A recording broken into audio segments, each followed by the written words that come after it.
Thanks for logging on with us here at 41NBC.com. I'm Melissa Lee. The founder of Progressive Christian Academy in Macon filed a lawsuit against a Florida company for allegedly defrauding her. She claims Sunrise Enterprises, Inc. was trying to take over her school and turn it into a for-profit business. Betty Tolbert also filed a restraining order against the school's new owners, prohibiting them from selling any of the property. A hearing on the temporary restraining order is scheduled for next month.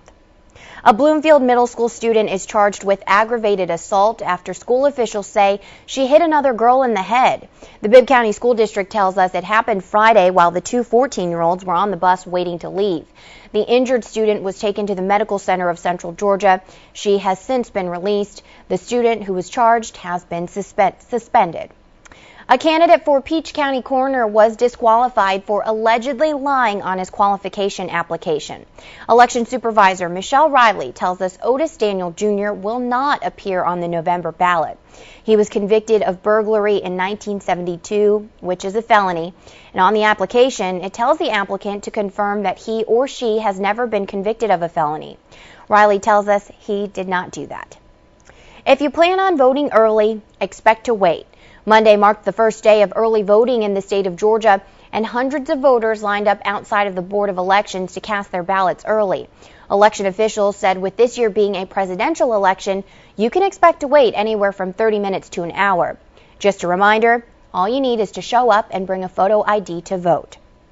And it takes a long time for volunteer firefighters to respond to calls on the west side of Crawford County, but Chief Randall Pate says that's all about to change. Fire Station number 2 is being moved from the county line about 3 miles in. Now, this station is expected to be complete and up and running by mid-December. The Georgia National Fair is leaving town after another record-breaking year.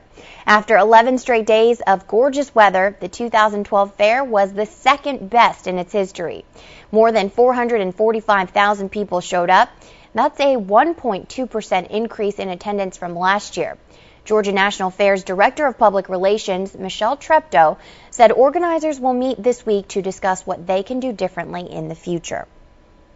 Bibb County leaders unveiled their plan for the Macon Promise neighborhood. The new Promise Center will help children in the Tyndall Heights and Unionville areas prepare for school. Now, the focus of the Promise Center is to strengthen educational outcomes for low-income families by working with the Bibb County school system and the community. The Promise Center is expected to open next spring.